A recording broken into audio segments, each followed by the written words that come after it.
Okay, welcome everybody. It's our joy to have you all. Bismillah ar-Rahman ar-Rahim. During our meeting, it will be our pleasure to have Mir Imtiyaz Aafreen to give us a presentation on Ibn Arabi titled A Cautious Approach to Reading Ibn Arabi. Mir Imtiyaz Aafreen is an author, academician, columnist, poet, and research scholar from the Valley of Kashmir. He has master's degrees in English literature and Islamic studies, and currently he is working as a senior lecturer in School Education Department J&K, India. His articles on diverse themes regularly appear in various newspapers and magazines. The main fields of his interest are religion, spirituality, philosophy, and literature. 6 of his books have been published so far, that is Kitab-al-Zakat, Naqsh-e-Wafa, Hajj Guide, Bodiless Shadows, Kashmir Main Islami, Inquilab, or Hazrat, Shah, Hamdan, I hope I said these things correctly, and the Apostle of Islam in Kashmir. Mir will speak with us for about half an hour or so, and then he's going to make himself available for discussion and questions. So, Mir Imtiyaz, please go ahead and start. Bismillah ar-Rahman ar-Rahim. First of all, it's an honor for me, a privilege that I have been given an opportunity to speak on this platform where I know there are so many great people out here. And I always like to listen from them. And when you were talking about Ibn Arabi, one of the greatest mystics, philosophers, saints of Islam, it makes it more difficult because Ibn Arabi is the person that great scholars of our times have confessed that they have not been able to cross him. They have not been able to cross him in his depths because he is very difficult at times. His idiosyncratic style of writing and so many apparent contradictions found in his works, and also his saintly mushahidat, illuminations. These are very difficult to understand. I will start with a small anecdote from my student life. When I was reading in college, I had a book of Ibn Arabi in my hand, Futuhat-e-Makkiyah. And I was puzzled when I saw it because I found it very difficult to understand. And then I consulted my professor, and I thought he had a good kind of knowledge about these things. And when I consulted him, he took away the book. And after a couple of days, he told me that this book of yours has baffled me. I'm not able to understand anything about it. I think it is something about mystical experiences, and it demands a person of spiritual lineage to decode it. Secondly, so many scholars like Murtaza Mutahiri, he once said that in every age, there have been just 2 or 3 people around who have been able to understand Ibn Arabi. And thirdly, I will refer to the philosopher, poet of the East, Allama Iqbal, who one of his letters writes to Pir Meher Ali Shah of Golda. He was one of the greatest mystics of the subcontinent at that time. And Allama Iqbal wrote a letter to him that he is finding it very difficult to understand Ibn Arabi, especially his precept of Wahdatul Wujud, unity of being. And he wants some guidance, spiritual guidance regarding the matter, so that he could make things a bit easier for himself. So as we all of us know that Allama Iqbal was a great philosopher. He was a great poet. He had a great vision. He was capable of almost everything. But then he also struggled with Ibn al-Arabi. And throughout his life, there have been many positions that he took regarding Ibn Arabi and Wahdatul Wujud. And then Pir Meher Ali Shah Golda, he was very weak, then very frail. And he wrote back that I'm not in a position to discuss it right now.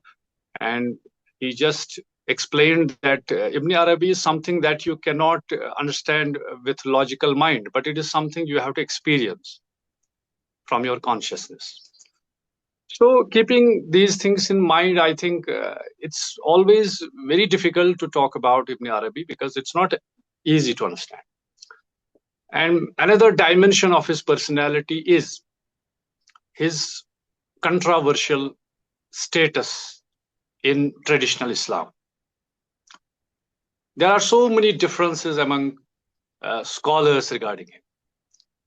On the one side, we have the likes of Ibn Taymiyyah, we have Hafiz Zahabi, we have Mullah Ali Qari al-Hanafi, and Salafis of our age, even Ahmad Sarhandi, so on and so forth, who were very critical of his views. Even Allama Iqbal at times was critical of him.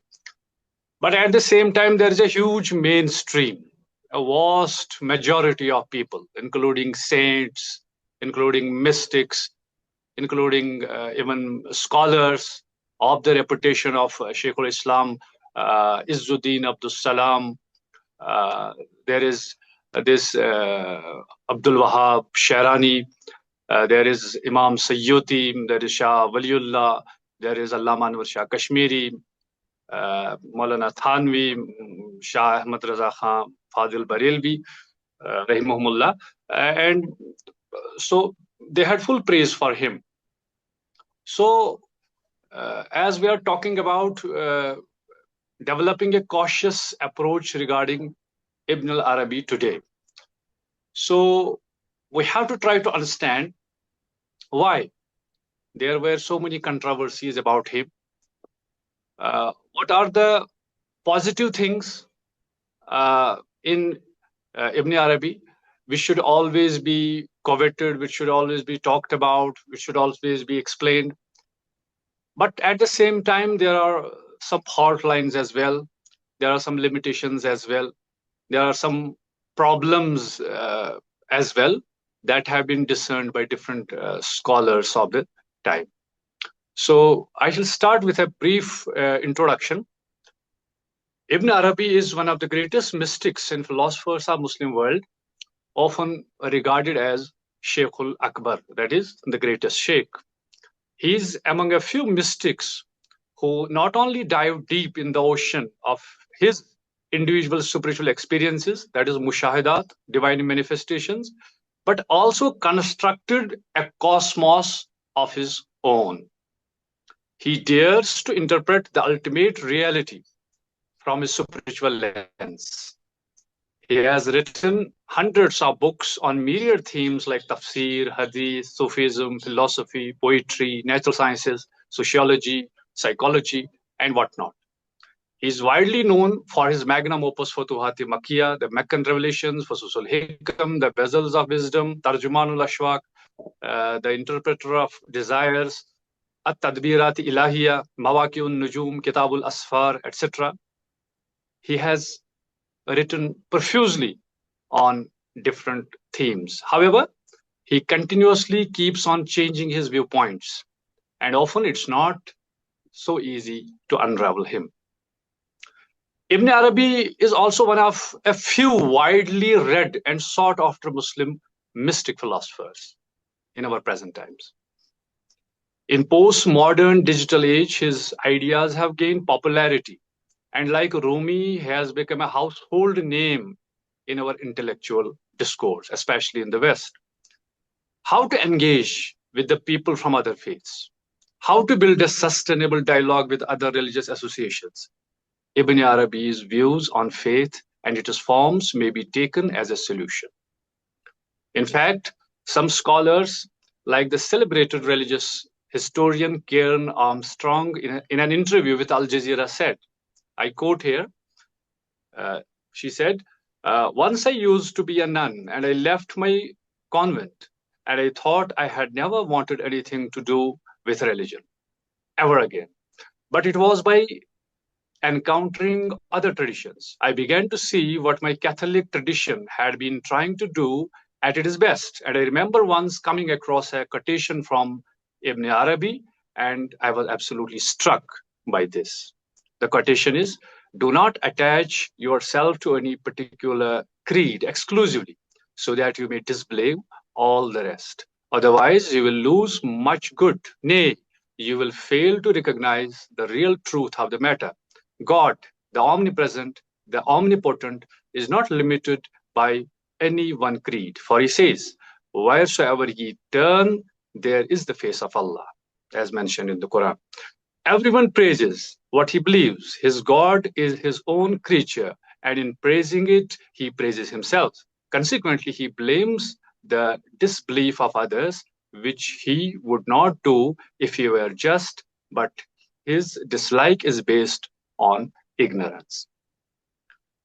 Taking these things into consideration, we can say that Ibn Arabi is indispensable. He is highly relevant to those who have spiritual problems and those who want to find answers to their questions regarding faith. And especially in this age of prevalent age of religious and communal jingoism, if we return to Ibn al-Arabi, we can become tolerant, we can expand our minds, we can expand our mental horizons. In interfaith dialogue, his views are as relevant as ever. But at the same time, Ibn Arabi is highly controversial among traditional Islamic scholars. Some do not even hesitate in declaring him a heretic, whereas a large majority consider him among one of the most prolific saints of the world. Thus, the scholars are divided in their opinions. There are the likes of Ibn Taymiyyah, Mullah Ali Qari, Imam Zahabi, Ibn Hajar, Rashid Rida, Al-Taftazani, Sheikh Ahmad Sarhandi. Among those who revere him are almost all Sufis from all ages except a few, including the scholars like Al-Sayyuti, Al-Shirani, Shah Waliullah, etc. It is rightly put forward that it is very difficult to understand Ibn al-Arabi. There are many reasons behind this.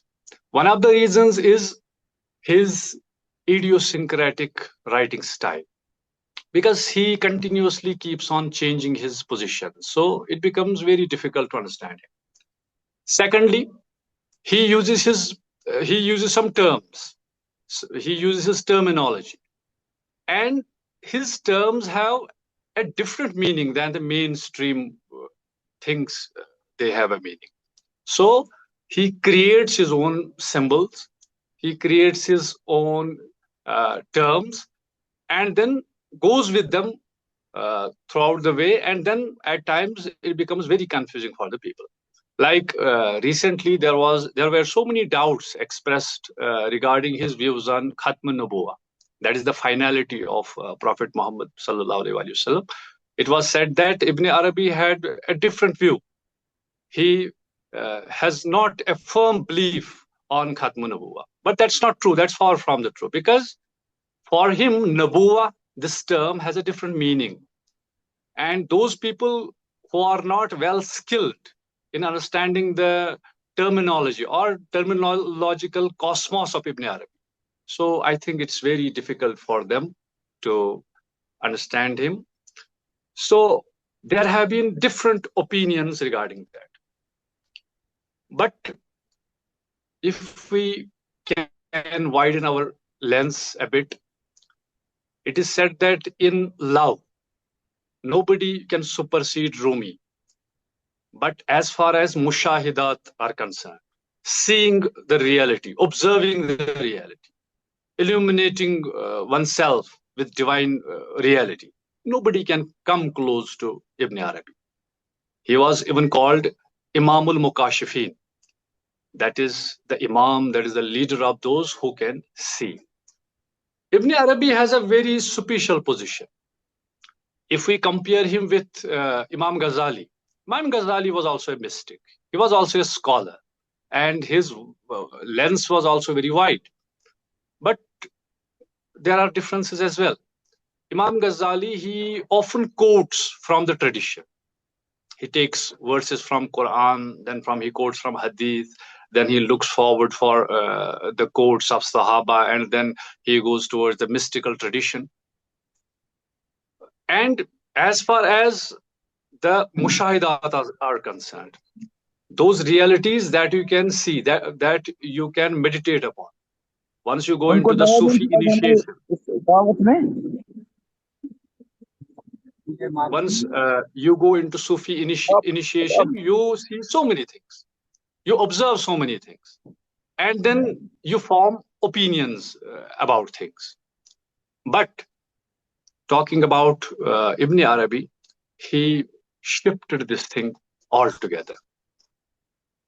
He expressed his personal dreams, personal experiences quite clearly, and even he put them in his books. And as a result, so many people couldn't understand that. Here I would like to quote William Chittick, who writes in Ibn Arabi. I quote, certainly there were important authors during the previous century who also expressed Sufi teachings with heretical sophistication. But compared even to the greatest of these, such as Ghazali, Ibn Arabi represents a radical break. Ghazali speaks for much of the early Sufi tradition when he tells us that unveiling, that is, the unmeditated knowledge that God bestows on his special friends, that's Awliyaullah, should not be set down in books. Though he does not always follow his own advice. Ibn Arabi sweeps this prohibition aside and spreads out the fruit of unveiling for all to see. So here, Ibn Arabi bases his all theories about reality. He bases these things on his personal experiences. Otherwise, the people like Ghazali used to found them on certain traditional, especially traditional sources. Suhail Umar, one of the most prolific scholar on Ibn Arabi, he writes, our mystical tradition is a solar system whose orbit is Sheikh Akbar Muhyiddin Ibn Arabi. The concept of reality expressed by him with all its details and applications is our entire heritage. Whatever knowledge and experience we have of metaphysical realities, it's all provided by him. A great distinction of Sheikh Akbar.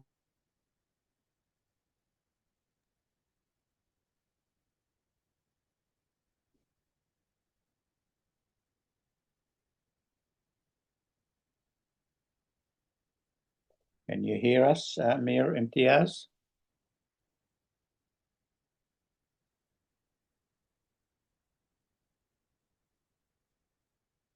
Mir Imtiyaz, I think we lost you.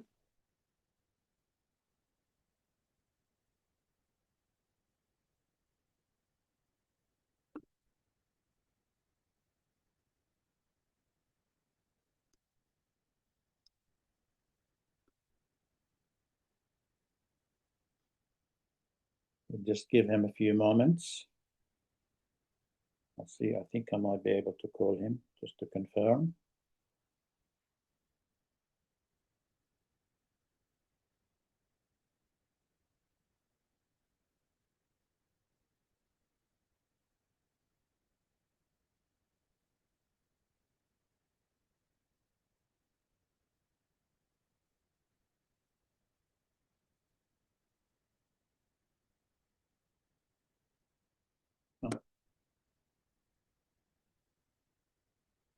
Mir Imtiyaz, you are back. You are muted now. You are still muted, Mir Imtiyaz. Am I audible now? Now you're audible. Thank you. We lost you at some point in time. I'm not sure how much we lost, so we may trouble. And can you please remind me where we left, because I was just going on and on. Going on and on is fantastic. Just start from where you like. It's okay. Just go back. I was just quoting from Suhail Umar, who was saying that Sheikh Akbar Muhyiddin Ibn Arabi, his knowledge of things is grounded on his personal experiences. Whatever he saw, whatever he contemplated, whatever was illuminated to him. And then he interprets the whole cosmos in the light of those precepts. But as far as I was talking about the tradition, firstly, we will go to his contemporaries, Izzuddin Abdus Salam. He had a very mixed opinion about Ibn Arabi. And some contemporaries were very critical about him. They even declared him heretic. But most of the people, they were they had a great support for him. For example, when Ibn Arabi wrote Tarjumanul Ashwaq, that is a divan of poetry. So it is such a beautiful poetry written by Ibn Arabi. But some scholars of the age, they raised so many charges against the divan, against his poetry, that he has, he has expressed his views in a very worldly manner. And there is the praise of women, their physical attires, their beauty, and Ibn Arabi calling himself a Sufi sheikh. So he should not have done that.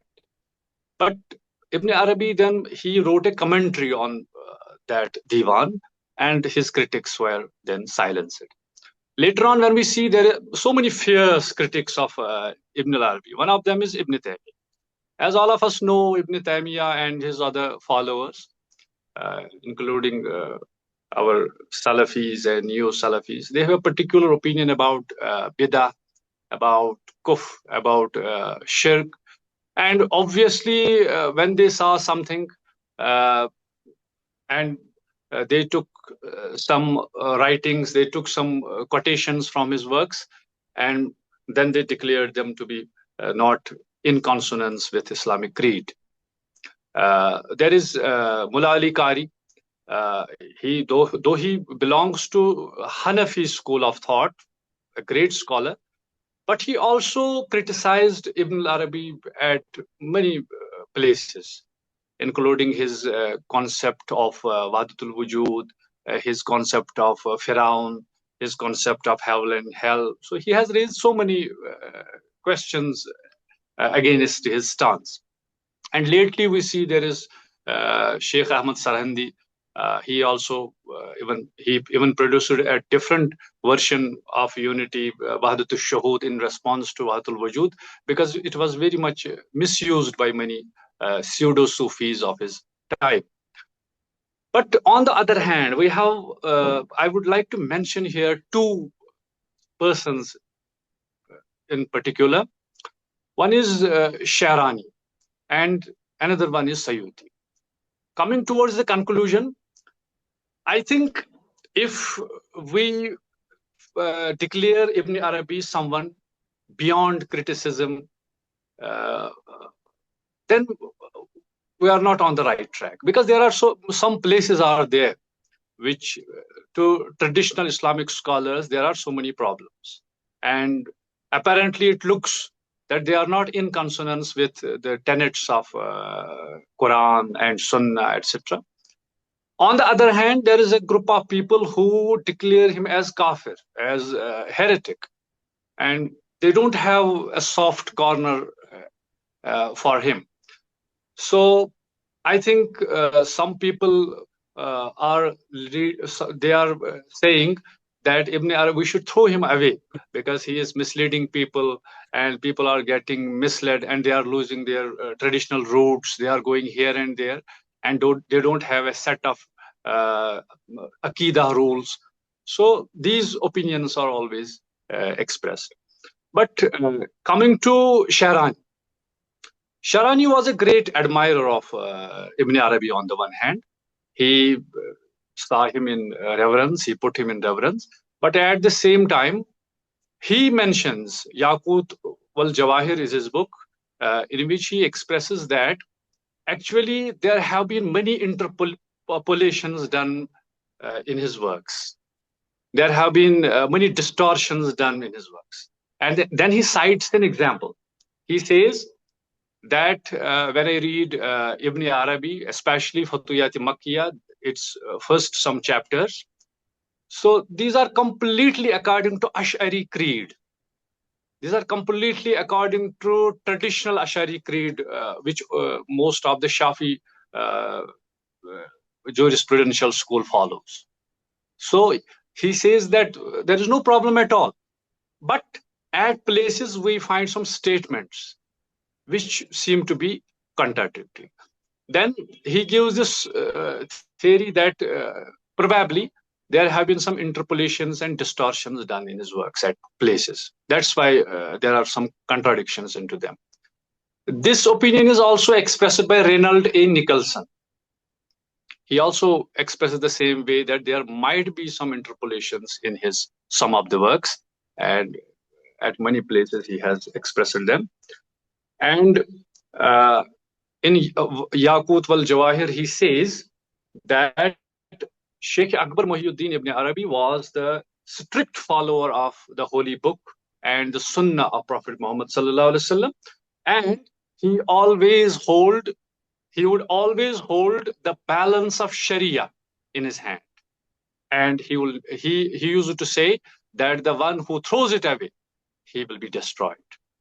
So keeping this thing in mind, there we can see that there maybe there might be some interpolations, and the same thing was also expressed by Professor Yusuf Salim Chishti. He has written a book on Sufism, Tarikh-e-Tasawwuf, and he has talked about it in detail, how these things have taken place. Secondly, Imam Sayyuti, Jalaluddin Sayyuti, he wrote a book in defense of Sheikh Akbar Muhyiddin Ibn Arabi that is titled as Tanbihul Ghabi, in which he puts forward many points. Firstly, he talks about the idiosyncratic style of Ibn Arabi. That's why people are confused. People are not able to understand him properly. Secondly, he talks about the terminologies that he uses, and then people are getting confused about their meanings. Thirdly, he expresses that only that person can understand Ibn Arabi who is initiated into Sufism and who is under the guidance of a Sufi sheikh. Because it is not something that you can understand, it's not something that you can believe, but it is something that you have to see, that you have to explore, as Ibn Arabi himself did. As Imam Ghazali, he left all his lineage behind, and then he decided to explore things himself. And towards the end, Imam Sayyuti also says that there are some contradictions, but we should always remember that Sheikh Akbar Muhyiddin Ibn Arabi was a great scholar, but unfortunately many interpolations have been done to his works. He has expressed the same views as well. And going further ahead, so I think in conclusion, I would like to conclude with an abstract of a book, very beautiful book, The Sufis, written by none other than Idris Shah, was a wonderful Sufi. And he refers to an incident related to Ibn Arabi. And the incident is about Izzuddin Abdus Salam, Shaykhul Islam Izzuddin Abdus Salam. Let me tell you, Izzuddin Abdus Salam is a wonderful scholar. He is respected by almost all creeds of Islam, almost all the fractions of Islam. He is highly respected, especially in Sunni Islam. He is highly respected. And his opinions and views are very popular, especially in Hanbali school of thought, from which that Salafi school takes its lineage. And in this incident, Idris Shah writes that this incident that Sheikh Izzuddin Abdul Salam, he was also a contemporary of Sheikh Akbar Muhyiddin Ibn Arabi. So his opinions mean a lot when he is quoted. So what is this special abstract? Idris Shah writes, I quote here, on a famous occasion, the renowned teacher Sheikh Izzuddin Abdul Salam was presiding over a group of students of the religious law, that is fiqh. During a discussion, the question of defining hypocritical heretics arose. This question is always raised by different people about whom to declare as kafir, whom to declare as heretic, and this question arose. Someone cited Ibn Arabi as a prime example, saying that Ibn Arabi is also one of those heretics who have misled people. The teacher did not challenge the assertion. Izzuddin Abdul Salam kept mum. When his student said that Ibn Arabi might be one of them who is misleading people, Izzuddin Abdul Salam, in this place, he kept mum. And then the teacher did not challenge the assertion. Later, when dining with teacher Salahuddin, who later became Sheikhul Islam, asked him who was the most eminent sage of the age. Actually, this Salahuddin was very close to Izzuddin Abdul Salam, and he was also a Sufi. He was a Sheikhul Islam. He was specialist in almost every field, that is tafsir, fiqh, tariq, nahu, etc. And then he asked him, all alone during dinner, that who was the most eminent sage of our age. And he said, what is that to you? Eat on. I realized that he knew, stopped eating and pressed him in God's name to tell me who it was. Then he smiled, then said, the Sheikh Muhyiddin Ibn Arabi. So Izzuddin Abdul Salam here, in his personal gathering with his close student disciple, he said that the greatest saint and scholar of the time is Sheikh Muhyiddin Ibn Arabi. Then he writes, for a moment, I was so amazed and I could say nothing. The Sheikh asked me what was the matter. I said, I'm in wonderment that this very morning a man stated that he is a heretic. On that occasion, you did not contest it. Now you call Muhyiddin the magnetic pole of the age, the greatest man alive, the teacher of the world. To this, Izzuddin Abdul Salam answered. He said, but it was in a meeting of scholars, legists. So I conclude on this point that Sheikh Akbar Muhyiddin Ibn Arabi is not everybody's cup of tea. It's not proper that everybody might discuss upon him. Firstly, one should be having that intellectual and spiritual level, and then only a person can understand these things, especially the concept of Wahdatul Wujud. So as Izzuddin Abdul Salam said, when you are talking in public, when you are talking with common masses, you should think that they should not get confused. You have to think about them because they don't have a competence to understand you. But when you are silent, when you are with your friends, when you are with those people who are of the path of tariqah, then you can discuss his length and breadth. Then you can talk about Ibn Arabi, and you can then understand him, and you can just benefit from him. So I would like to conclude on this point that we should go to Ibn Arabi because it has a great relevance, especially in this age when on the basis of religion we are shifting apart from each other.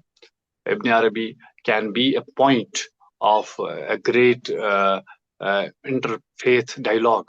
We can engage with each other. We can understand each other. We can widen our minds and we can interact with each other. And we can learn from him a lot.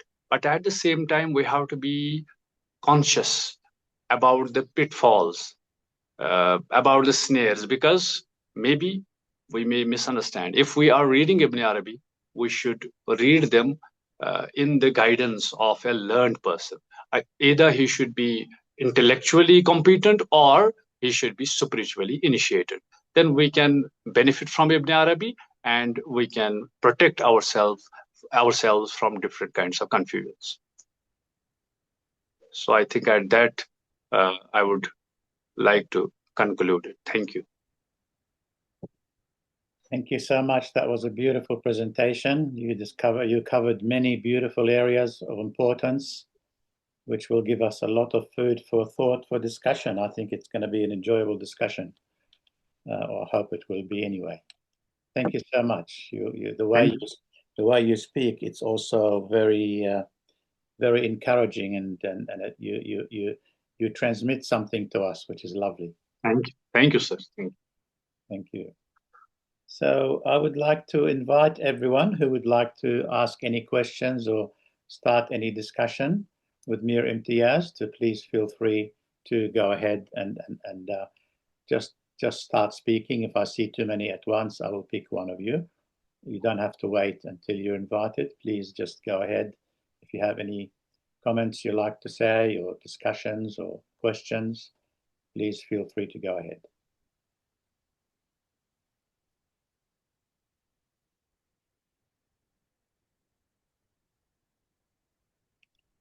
Otherwise, I will start. Sure, sir. And hopefully I will give the bug to other people to respond after I start. I was very interested in a very common thing that you mentioned is, there is the intellectual understanding and there is the experiential thing, which is very, it's easy to understand intellectually. And unfortunately, most of us, we think if we understand intellectually, therefore we actually understand. Right. But we don't realize that we only understand a limited aspect. And it's only the theory and not the practice and the experience or the dhawq, as you sort of alluded to. So this is really why I think you titled it, we have to approach it with caution. Caution means, I think you mean not let the intellect take over and think, I've got it all under control. Because then the intellect will see something good, he likes it, he says, this is the truth. He sees something he doesn't understand, he thinks this is terrible and starts judging it negatively. So what do you personally think about that? Personally, I think as far as caution is concerned, we should be always very cautious. For example, I will give you one example. We read his book Fususul Hikam. And there is a fuss, there is a chapter on Fassi Muhammadiyah, that is about Prophet Muhammad sallallahu alaihi wasallam. And then in this chapter, Sheikh Akbar Muhyiddin Ibn Arabi, he talks about that he then praises women and then tells us that in women, you can see the reflection of God. And then if this statement is taken by a commoner, by a layman, without proper understanding, without intellectual depth, without spiritual insight, he may go on the other side. He may go for earthly love. He may go after the women, seeing that the greatest sheikh is advising me to do so. So that's one place. Similarly, at many places, for example, his concept about Firaun, about his salvation, that there is a possible salvation for Firaun. But when we take the verses from the Holy Quran, then there is absolutely a different picture. But at these places, I think we need the guidance from some experts like Dr. Maruf, like you, like other who are well versed in this. So we need to be very cautious, because if we will throw these things in common discourse and preach these things to common people, I think problems may arise, and maybe they will not be able to understand him. So it's better to be cautious, as Sheikh Sadi, I would like to quote him here. Sheikh Sadi says, Sheikh Sadi of Shiraz, he says, deep in the sea are riches beyond compare. Deep in the sea are riches beyond compare. But if you seek safety, it's on the shore. So if you are on the shore, you are safe. There are so many treasures in the water, in the depths. But if you go into that, you may get lost. So that's why I think that we should be a bit cautious regarding Ibn Arabi. Yeah. You think we should be concerned with the average person on the street who doesn't have the capacity to understand him? Right. And you think we should try to make him understand, or shall we leave them alone? Because we feel that I think we can crystallize this knowledge. For example, Ibn Arabi, when he talks about God, when he talks about Aqidah, if we will quote him directly, that in Islam we say that everything is Aqidah. If you don't have a strong Aqidah, then you are not a Muslim at all. Yeah. If you have not firm belief on them. But Ibn Arabi has a different version. As I quoted that extract that was quoted by Karen Armstrong as well, in which he says something different about Aqidah, that you should not confine yourself to a particular understanding, to a particular Aqidah. You should widen your mind. But I think this thing should be used when we are talking about interfaith dialogue, when you are discussing with other communities. As far as common people are concerned, I think they can learn so much from Ibn Arabi. For example, I will give an example. It is written that once Ibn Arabi was in his home, in his house, and a person came to him, give me something big, give me something. And Ibn Arabi just came out from his house and he handed the house over to him. He said, now, from this on, this is yours. Take it and enjoy it. So I think these virtues, how we can help people, how we can seek knowledge, how we can devote our lives towards God.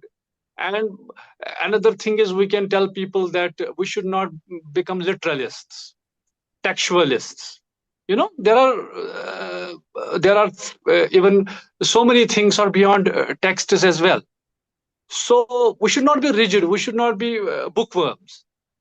But we should go beyond that. So this is a thing that if is given to the common people, they can also learn a lot.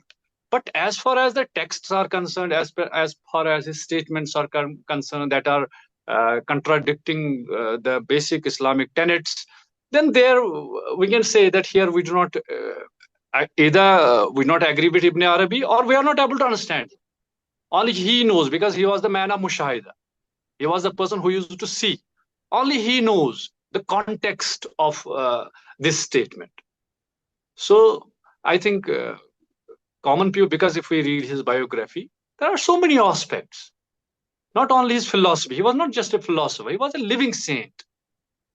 His life was an open book. People could see him, how generous he was, how knowledgeable he was, how helping he was, how God conscious he was. What a wonderful lover of knowledge. He used to travel from one place to another, hundreds of miles by foot in order to gain knowledge, spiritual knowledge, even hadith. He was very strong. And this thing is very amazing that in this subcontinent, there are some Salafi scholars like Nawab Siddiq Hasan Khan Bhopali. There is this Nazir Hussain Dehlavi, Dawood Ghaznavi. They have full praise for him. They respect him for his love of knowledge. And he had a good hold of hadith as well. And many scholars have considered him to be a hadith scholar. Even there is Dr. Muhammad Tahirul Qadri. He has compiled a book. And in this book, he has compiled the hadiths, the traditions that have been compiled by Sheikh Akbar. Marwiyat Sheikh Akbar is the title of that book, and he has compiled those ahadith that have been put in different books of Sheikh Akbar. So there are many layers to Ibn Arabi. So everybody can benefit from different layers according to his capacity. Yeah. Thank you. That makes a lot of sense. Does anyone else like to please join the discussion and ask any questions or make comments?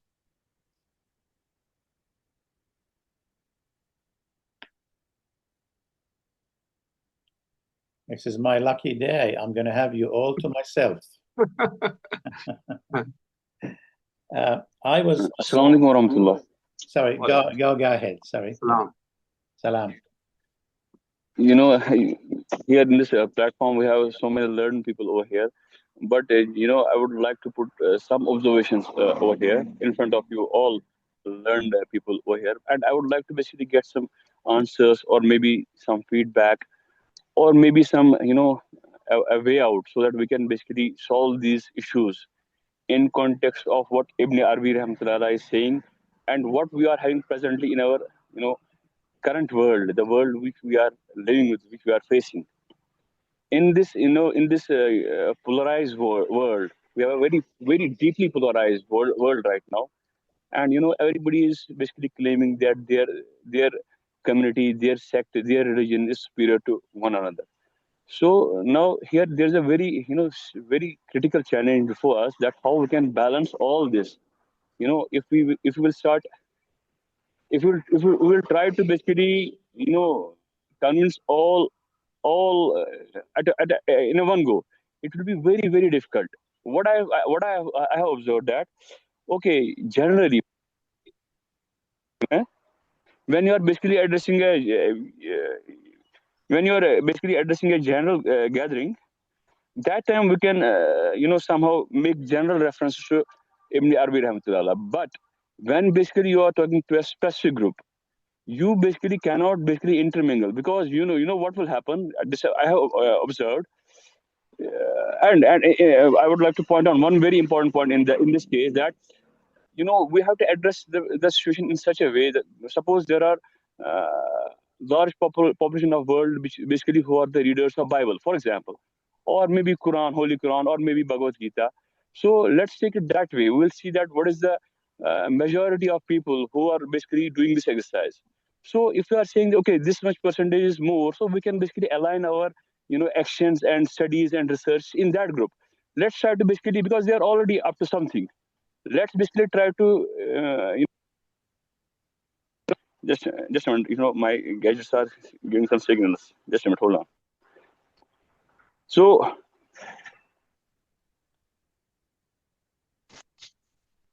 yeah, can you hear me, please? Yes, we can hear you. So what I was saying is that let's basically try to capitalize on that. The group which is already a bit serious about changing the things, they are already working on that. Let's basically put the knowledge they are having right now in their hands and try to basically synthesize it with Ibn Arabi's teachings. I think that will be a way out. There will be groups, they will basically try to superimpose their own ideology or their own. They will be doing it in good faith. They will be saying, okay, you read my religious scripture, I will basically, that will help the humanity as a whole. But in that, what will happen, the group that is already doing something, and they will see that you are coming up with some new things, so that can jeopardize the whole, you know, scenario. In that case, what is the hikmah, what is the wisdom? Okay, let's start, let's just a minute, are you audible? Yeah, we are audible, we can hear you. Yeah, we understood. Yeah, so what I was saying is that I was saying that let's basically start with that group that's already up to something. They've already started the groundwork, and let's basically try to synthesize the teachings of Ibn Arabi with the knowledge that they are having. Maybe they have not reached up to that level. While they can observe, they can do the mushahidat of the things. But slowly and steadily, when we do it to the sincere and honest heart, then maybe the things will be aligning with our, you know, you can say the teachings we are having from our elders, from our asla. Yeah. Now, coming to that group, whose scriptures or their mindset, for example, their methodology, we have ignored for some time. When this group will be activated, they will see the results, and then the things will start, I guess, converging to the one single unified path, which will basically lead us, all of us, to that unified truth, yeah, that ultimate unity. This is my first observation. Second observation is that people, you are saying that people basically have some critical, views of some of the statements or some of the actions or some of the teachings of Ibn Arabi, it again comes to that point only, because they have reached up to that level only, that startup basically with which they can relate. We should not criticize those people, because they are not basically criticizing Ibn Arabi in the real sense. They are criticizing actually their own state. Why? Because they cannot reach up to that stage. They cannot observe. They cannot do the mushahidatas of Ibn Arabi's philosophy, his action, his all his you can say all his what he has seen in his life, whatever spiritual awakening he is having. They cannot see that. So in that case, we have to basically also welcome those people in our with a fully opened arms, hug them, because they are doing something. They have seen something. Okay, God has given them only a limited level with which they can basically relate to. This is what I can say. Thank you, Abdullah, for your question. Yes, thank you very much. They're very good points. Mir Imtiyaz, do you like to respond to that? That is the same thing that we were discussing, that we cannot raise questions against the people of the caliber of Sheikh Ibn Arabi, because he is considered to be the greatest Sheikh. And I'm reminded of Sheikh Ahmad Sarhandi Rahmatullah Alayh, who, despite having so many differences with him, and even he brought out a new philosophy to his philosophy, that is Wahdatul Shuhud. But he says that I'm a learner from Ibn Arabi. I'm still learning from Ibn Arabi. I'm just involving myself with Ibn Arabi in respect still. But it is a matter of things when some precepts are misused by some people, then he has to give a response, because he was a mystic as well. He was a philosopher as well. So he's saying the right thing, that those people who are already doing good work, let them do it. We should not create any kind of confusion. We should not raise eyebrows against each other, especially our respected revered saints. We should always respect them, because we should be conscious of the role they have played in our Islamic history. They have played a great role. But common people, they can engage with him according to their own levels. Absolutely, that's right. May I add, please? I think that the question that was asked was very beautiful, actually, because different people are in different places of development, and wherever a person is, whether he's high or low, if he's low, it's not his fault. This is where he's at, and this is God's will. So we have to not only respect, but love and care for everyone, wherever they are. Right. Like if we see a little child who doesn't understand anything, we don't compare him with an adult and we say this child is stupid. On the contrary, we treat him as we would treat a beautiful child. I just remembered there's a point that you mentioned, Imtiyaz, about the nun. She said that she was going to give up her religion. Right. And then she read this statement of Ibn Arabi, which started something like, do not attach yourself to any particular creed. Right. I would like to add, I'm sure, correct me if you think I'm wrong, I think Ibn Arabi would even include any particular creed, including Islam and including Wahdat al-Wujud and including himself, because he still sees that as a creed. Absolutely. I don't think he would see anybody else as outside of it. So, he said, my religion is that of love, Dini Din al-Hub. He said, so I think with that in mind, we will definitely have to respect and love all human beings equally, but we must also accept the fact that people are at different levels of development. Right. So usually when people say different level and people get threatened, they say, what do you think, you are more superior to me? And they start fighting like that. Right. Whereas there is a way to accept the different levels of development without being a superiority problem. I'll just find someone muted there. I'll just unmute the ones who are maybe the ones. Yep. All right. So sorry about that noise in the background. It wasn't intended. So yeah, I think it's very important to acknowledge the different Right. levels. Did Ibn Arabi talk about that? That different levels doesn't necessarily mean superiority. It's not an egoic higher or lower. Here, I would like to add a point, if you please permit me.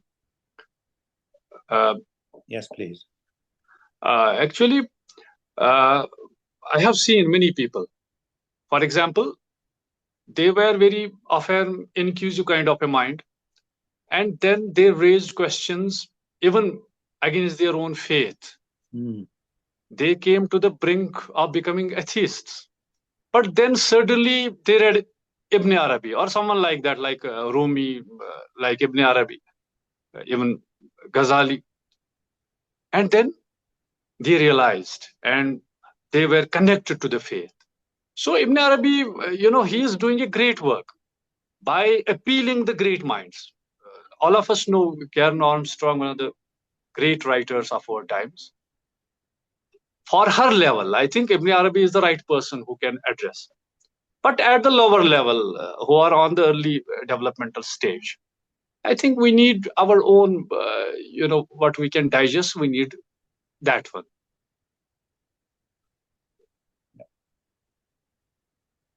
Thank you. Anyone else like to make some comments or join in the discussion or ask any questions? Please go ahead if you have any.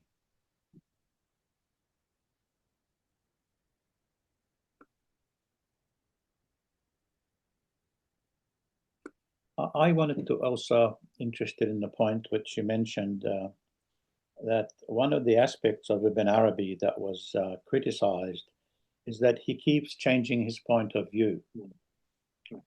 Now, I see that not as a negative point at all. I see that. Right. I mean, if somebody is learning and growing, of course you're going to change your point of view. You are learning more things. You have now more experience. We don't stay children and we don't stay with the beliefs and the ideas that we had when we were young. As we grow, we learn more. Of course, we're going to change. So to me, that's a sign, it's a positive sign. It's not a, not, So it has both the two sides. It has positive as well as, because in most of the seminaries, they are handing you a booklet of Aqidah. Yeah. And they are telling you that you can't go out of this booklet. That's it. So there are both the two sides of this. So if we don't change position, and a reading mind, inquisitive mind, one who sees the world, one who grows, obviously his position goes on changing. Yes. To me, I think if we're stuck in a position and we don't change, it means we are stuck. It's a negative point. We are not learning anymore.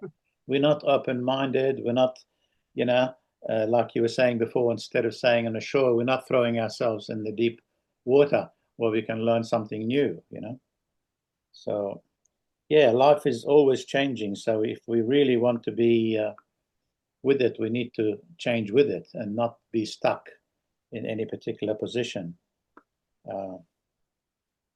So, yeah.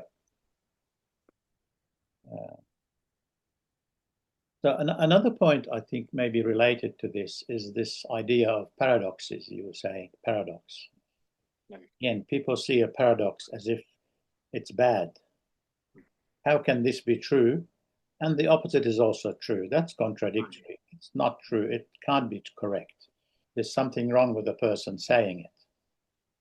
Whereas I see that two different things can be opposing each other and both can be true at the same time. And the only person that can see that is the one who's a little bit higher than those two, and he can harmonize them together. Right. So they can be seen as, yes, the sun looks like it comes up from the east and comes down in the west. But there's a contradictory statement that we've learned that it's the earth that goes around the sun. So these are contradictory. So somehow this open-mindedness in human being is very challenging. I think I should also read the comments, the chat. Somebody had a question in the chat, but I'll just make the comments before it. Akib Paray says, good morning all. Thank you, Akib. Good morning. And then Harish Rahman, he said, indeed, Shaykh Al-Akbar stays all above dimensions of our intellect. People of Suluk only could comprehend his discussion in essence. So that's a statement there. Thank you for that. Makes sense. Do you want to comment at all on that at all, Mir Imtiyaz? Fine, that's fine. Yeah, that's fine. He has his own opinion and he has put it nicely. That's correct, yeah. There's another question there. It is a beautiful question. I'm not sure whether you like to take that on. It's up to you. Mir Imtiyaz, it says, could you please share the concept of fana and baqa in the teaching of Ibn Arabi? Fana and baqa, these are very common terms as far as the Sufi books are concerned. Yeah. Taking from Kitab-al-Zakat fi Tasawwuf, Abu Nasr Saraj to till this date. Sufis have written so much about that. So as far as since Hana and Baka, these are basically two stations, spiritual stations, which can only be experienced. And whatever we find in books, it is just words. Yeah. And actually, Allama Shubli has rightly said that in all other fields of knowledge, first comes the knowledge and then the practice. But in Sufism or Tasawwuf, first comes the practice and then the knowledge. So here I would like to say that fana is a kind of annihilation. When you annihilate yourself of your desires, propensities, you purify yourself, you do tazkiyah of your nafs. And it appears as if you are nothing, as drop is nothing in the ocean. And baka is subsistence. Once going into the ocean, losing everything, losing every identity of yourself, then you realize that I'm also something, but I'm something only when I have some association with the ocean. So fana means complete annihilation of self, complete annihilation of desires, self-purification. And I think baka, subsistence, that's what Ibn Arabi also says. And another interpretation of this can be that in this life, if you go into fana, that is, you keep on humbling yourself. You keep on bowing your head. You consider yourself to be nothing. Then your name will be made subsistent. Your name will be illuminated. You will get a baka. As hundreds of years ago, Sheikh Akbar came to this world. I don't think he had that much of popularity than what he has today. Even today, we are learning from him. We are engaging in him. We are discussing about him. I think that's also kind of a baka. And spiritually, baka means when you lose yourself in the ocean of reality, and then you realize that whatever you have, it is all due to the ocean, due to the Almighty. Thank you.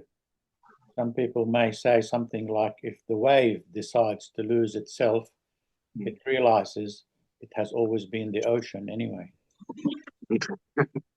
Right. Assalamu alaikum. Salam. Yeah. Actually, regarding this new statement by Mir Saab, I have one query I have in my mind. I basically want the answer for that from you people over there.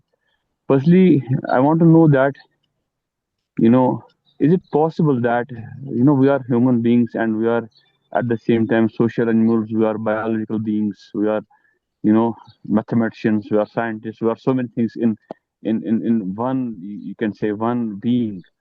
So is it possible that a person can do away with the desires, desires in the sense basically, which is basically kept by Almighty Himself in his being? That means he's supposed to basically go by that. if I have seen, if we talk about Prophet Muhammad Sallallahu Alaihi Wasallam, he also got married, and he basically says that going for nikah is one of my biggest sunnah. It completes half of your iman. So basically, nikah is what? It's basically you have one of the aim is also to have your physical desires, your physical should be satisfied also. So is it right that we can say that we can do away with desires, or can we put it like this that okay, we have the desires that's basically kept by Almighty in our beings. We cannot escape with it. Yes, now, what we'll do, we'll say what the greatest people or what the religious scriptures are saying it, how to basically deal with these desires as per law, as per the boundaries, and basically move in such a direction that a balance will be created. We will be the modern man with healthy setup, fulfilling our desires at the same time, fulfilling our responsibilities towards our society, towards all whole world, and at the same time trying to be in the limits also. So what do you say about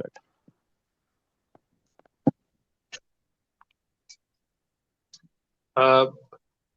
To this, I would like to respond in this way that it is the beauty of Islam that Islam has balanced these things. When we say annihilation, when we say purification of self, when we say about controlling one's nafs, propensities, it doesn't necessarily mean that we have to shun away everything. It means that we have to keep them under the bounds of Sharia. We have to keep them under control.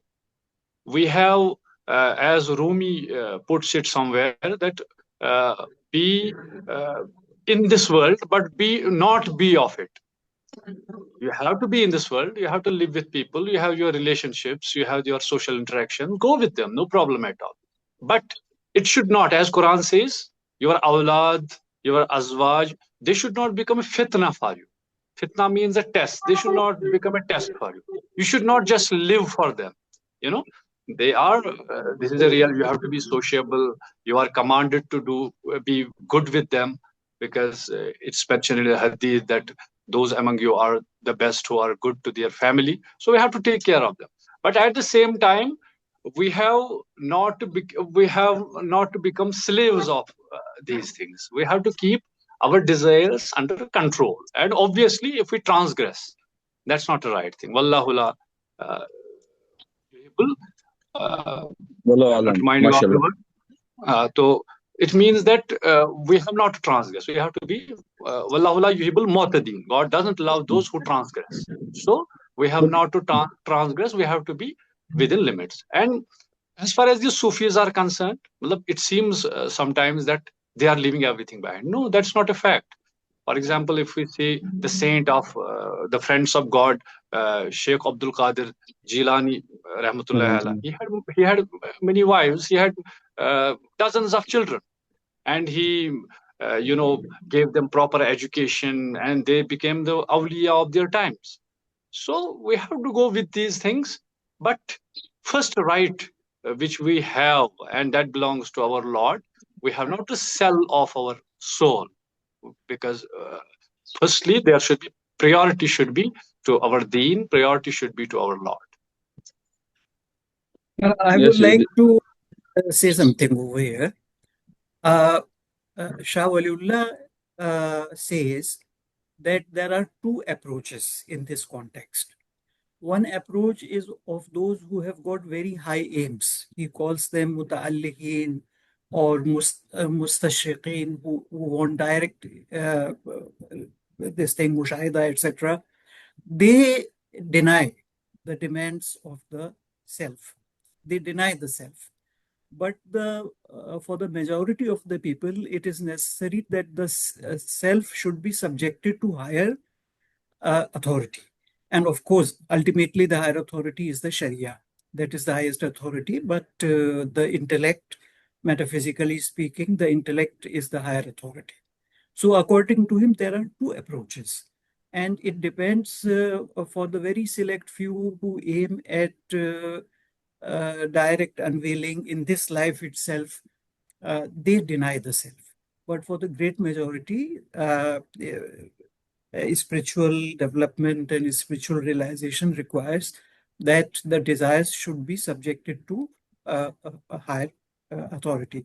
This is what Shahrullah has to say with regard to it.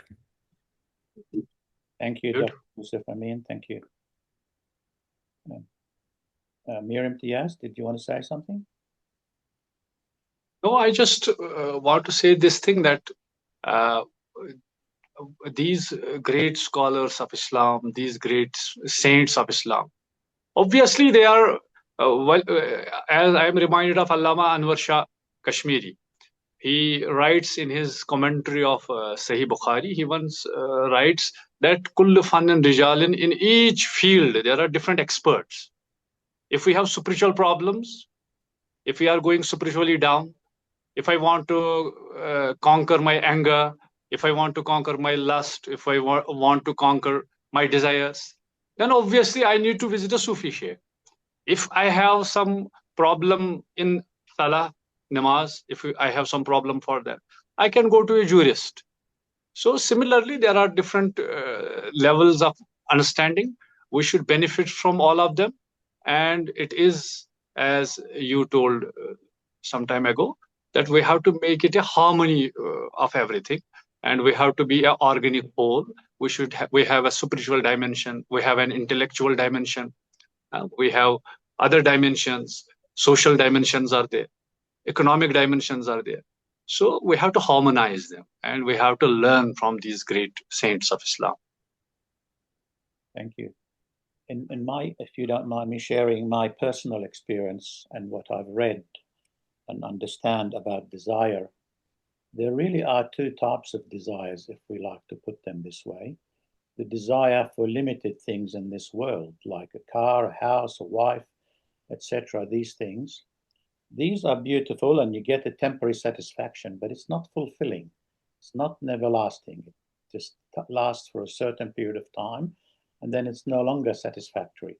Then we want next and the next desire. So we can go on in the next desire until we never finish. We're stuck in desiring and desiring, and we're still unfulfilled, except for a tiny period of time. We may feel fulfilled or satisfied for a few minutes or a few days or a few hours.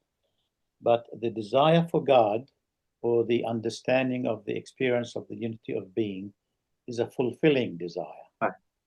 It's like going to the infinite, and you have the infinite with you, not something finite. So in that sense, that desire is a very positive desire. It's a beautiful desire. It's not against. It's it's either the desire is with nature or egoic against nature. If it's against nature, reality is going to be against you. If you're desiring something against reality, then reality is going to come against you. So this is the trick, if you like, or the challenge we have as human beings. Here I am reminded of a hadith mentioned in Sahih Bukhari. Prophet Muhammad sallallahu alaihi wasallam, he once said that if the Son of Man had one valley of gold, he would desire for the second one. If he had the second valley of gold, he will desire for the third. That's right. So it's an unending process. We have to keep them under the ambit of Sharia, and I think that's where our salvation is. But at the same time, the desire of the love of God, His blessings, His ayat, His signs, which are found in this universe. If one has desire for those things, it's always a positive desire. Yeah. The desires which Mr. Frank has called the first type of worldly desires, in Islam they are called as Hawa-i-Nafsani. Absolutely. The desires of the lower self. Say it again. So, what are they called? Hawa-i-Nafs. Hawa-un-Nafs. Uh-huh. Hawa-un-Nafs. The unacceptable desires of the lower soul. That is hawa-un-nafs. So desire can have many locations, and it is the desires of this location, that is hawa-un-nafs, which are our concern when we talk of desire without any qualification. They are of concern. Otherwise, if we use the word desire linguistically, then in certain contexts, such as desire of God, etc., that is very commendable. Commendable. Yeah, because it's not only Sufis. Many religious traditions put down desires as a bad thing. I mean, we can desire to look after our children and wives and family. God, I'm sure, wants us to do that. We're not just doing it selfishly. Even desire for fana is a beautiful thing, because how else can you get baqa without fana? Right. So you look like you're desiring your annihilation, but you are at the same time desiring to reach a point where you deserve everything. Right. As I sometime back I read in Kashf-al-Mahjoob of Ali Hijweri, rahmatullahi alayh. He gives the statement of a Sufi saying, "I desire that I desire nothing." मैं ये चाहता हूं कि मैं कुछ न चाहूं. And that is still a desire. Absolutely. It's like Socrates, is it, that who said, I know that I know nothing. Right, right.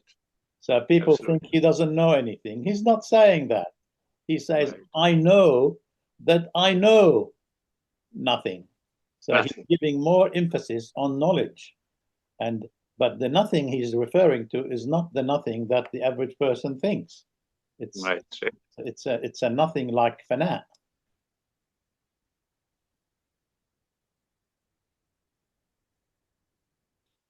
Okay, anyone else like to have any questions? Make any comments? Please go ahead.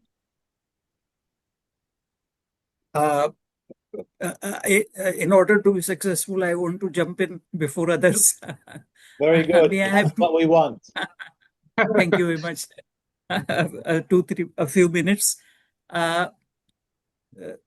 I want to talk with reference to the title of this talk, that is cautious reading of Ibn Arabi. So this adjective cautious, in Islamic society, the scholars have described two levels of this caution. One level is for the general persons.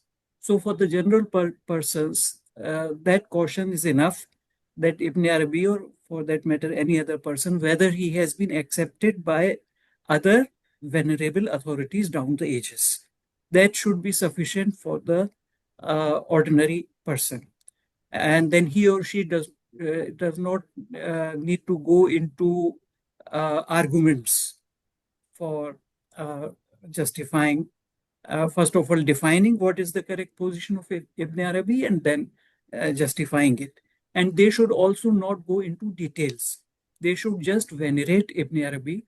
They should not take position on this or that opinion of Ibn Arabi. This is for the general people, how caution translates. But for those who have the ability, then of course there should be arguments. And these arguments should be, firstly, what is the actual position of Ibn Arabi? That also requires a lot of study. And then the second issue is justification of the actual position of Ibn Arabi. So that requires arguments. With regard to the second or higher caution or cautiousness, I would like to say that the first thing which it needs is a very sure reference, that we have to make certain decisions, and for decisions we need references. So the highest reference is the revelation of God.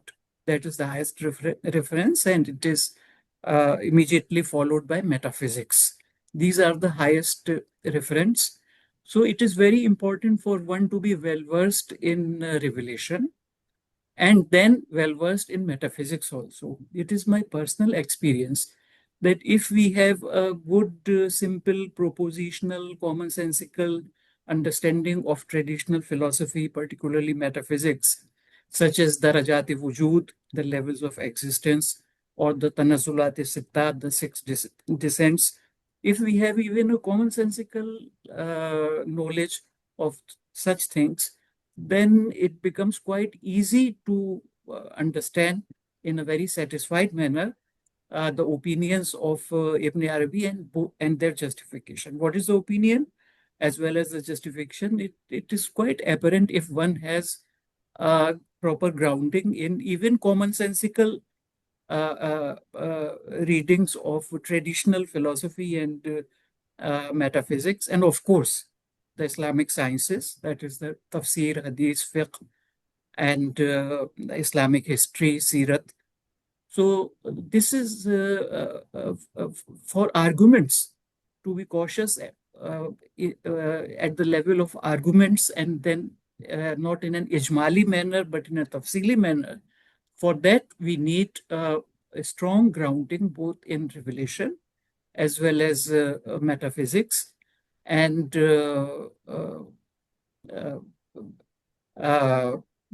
as a Chinese saying goes, one cannot have a garden in one day.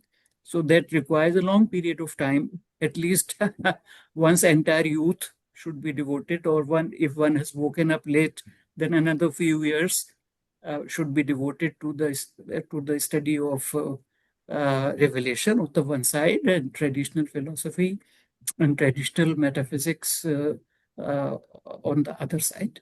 So that will give the anchor or the referent or the framework for deciding that this is the position of Ibn Arabi. There are many understandings, but this is the position, and then the justification of that position. We can be more sure if we have good grounding in revelation on the one hand, and in traditional philosophy and metaphysics on the other hand. But both these disciplines, whether it is Islam or revelation or metaphysics, that will soon require subjective judgment.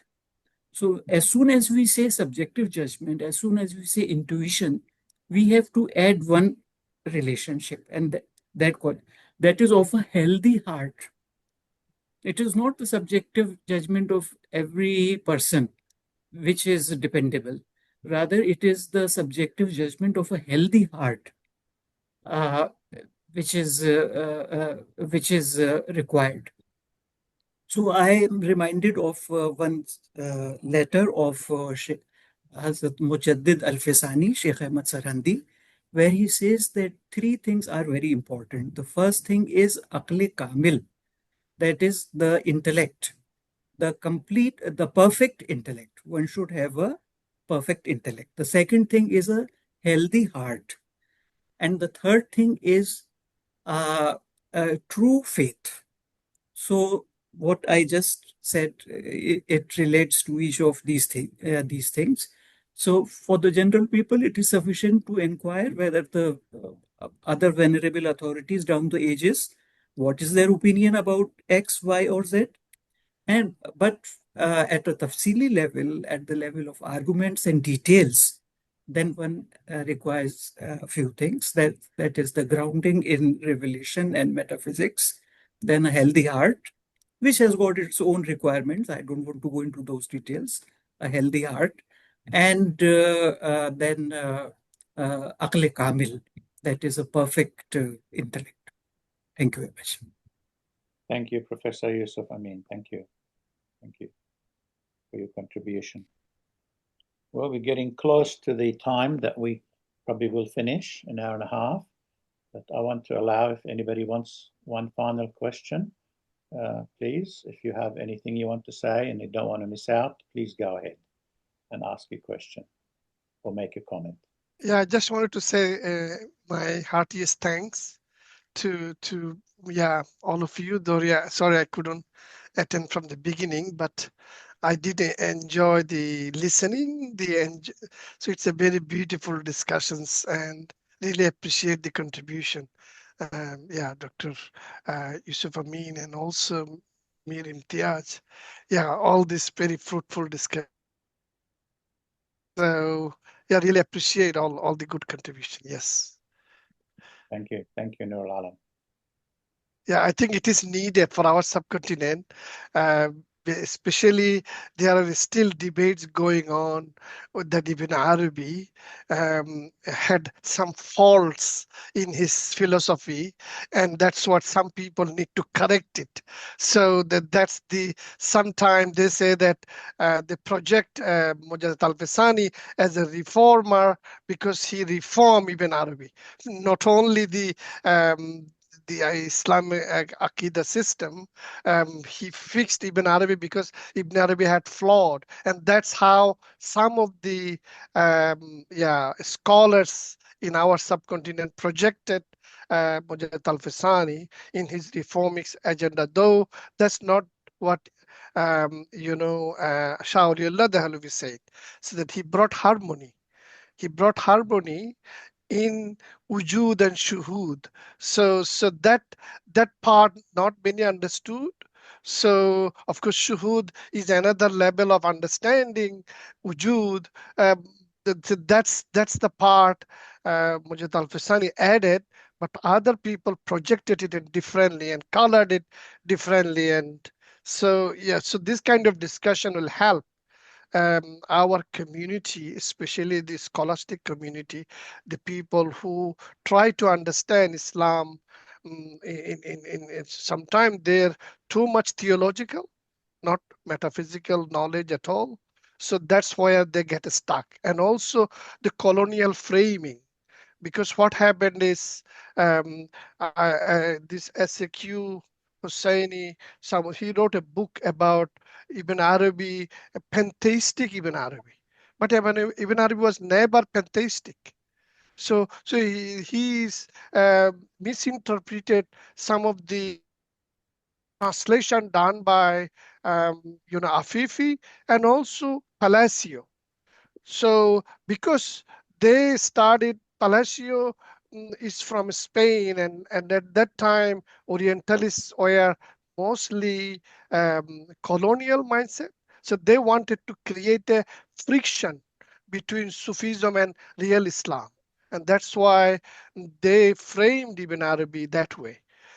But of course, our English spoken learned people didn't understand the perspective they had. As a result, even Maulana Abul Kalam Azad, such a famous scholar, he couldn't understand. He blamed Ibn Arabi for diluting Islam, and of course they're saying that Akbar adopted his Deen Ilahi from Ibn Arabi, and some people blame Ibn Arabi for Buddhism because all Mughal people were influenced by this Khan community from the Genghis Khan's inheritance. So because they are Buddhist, maybe we are Buddhist too. So yeah, that Ibn Arabi was influenced, or his disciples are influenced by Buddhism. But instead of their forgetting that Ibn Arabi was a awliya Allah, and his knowledge is ilm ladunni. He himself said that I didn't write anything from my akal. I wrote it, whatever knowledge was given to me. And even this famous book, which is the Fusus al-Hikam, that book, he himself saying that I even didn't arrange the chapter, because if you arrange the chapter according to the historical prophets, there will be Solomon will not be after Jesus or Jesus. So there is a sequence different in the Fusus, and there was no prophet like Khalid. So, but this was the book given to me in my dream to prophet. When a prophet gave it to him, and he's an awliya, and he said that, but people didn't believe him because prophet himself said that if you see me in dream, you see me. Nobody can take my form, even in the dream. So if that is the case, and from an awliya, this has been said, other people just thinking in their head, in their brain, not thinking in terms of metaphysical knowledge, in terms of their heart. So heart-centric knowledge versus brain-centric knowledge is the dispute here. So anyway, I see here Abdul Hakim, Bhai, thanks for joining. So yeah, he wrote some question. So thanks. Sorry, he just wrote a comment about if you want to learn the philosophy of Ibn Arabi, may Allah have mercy on him, you can read the book of Shah Waliyullah Muhaddis Dilavi. May Allah have mercy on him. Yeah, I think this book is very good. Hama'at. Yeah. Very useful. Is this Arabic or English? Or it's Arabic book. Yeah, it's Arabic book. Urdu, Arabic. These have been translated into Urdu as well. In Majmui Rasail Shah Waliullah Muhaddis Dehlvi. Which book? These risalas, the Hama'at, Lamat. No. To which book you are referring? Lamat, Hamad, etc. Okay, Lamat. Okay. Yeah. That monograph of Shah Waliullah, which compares Ibn Arabi and Mujaddid al-Fisani, someone told me it is Maktub-e Madani. The title of that risala is Maktub-e Madani. And Maktub-e Madani, and that is also in that Risale Shah Waliullah, translated by, published by Shah Waliullah Institute by Ataur Rahman Qasmi. Right. Okay, so I think Tanvir is not yet in translated in Bengali, no. Yeah, because Tanvir wrote it in Bangla. I see some Bangladesh people join in this discussion. That's a good sign, Alhamdulillah. I was trying to understand this language. Glad that you did. Yes. Maybe he wrote it to me then. He must have written it to you, yes. Okay. You have a special group going on there on the background. Yeah, no, that's very good. Alhamdulillah. Okay, I said before that was the last question, but you did not ask a question, Nul Alam, so I want to just repeat that one more time. Anyone has any questions before we close? Okay, thank you so much, everyone, for joining, and thank you so much, Mir Imtiyaz. You have everybody excited, and that is one of the functions of this, is to get us excited. So thank you so much for that. Yeah, and also Din Diraji, many thanks. Yes, thank you, Dean. Yeah, thank you, Dean. Thank you, everyone. Thank you. Thank you. Thanks a lot. It was a real pleasure. Thank you. Thank you. Yeah. Look forward to seeing you again, everyone, in the future. If anybody has someone who you like to invite to speak to us next month, I have the slot empty at the moment. I have the one after that full for October, but for September it's currently empty. So does anyone like to talk, or does anyone know someone who would like to talk about any aspect of Ibn Arabi? If you have, or if you know someone, please think about it and write an email or a message in WhatsApp for me. Yeah. Muhammad Farooq, I gave the address to Frank, so you can write to Muhammad Farooq. He recently gave a lecture in MIAS, UK, and he is a associate professor in Cincinnati University in New York. Yeah. Muhammad Farooq. Okay. Yeah. I will. Okay. Did you send me his email? Did you? Or? Yeah, I did. Yeah. You sent me an email. Thank you. Okay. Lovely. Okay. Thank you very much, everyone, and thank you, Mir Imtiyaz, again for a lovely session, beautiful presentation. Thank you so much. Thank you, Mir. Thank you, everyone. Bye. Thank you so much. Thank you. Thanks, Mark. Thank you. Bye-bye. Bye-bye.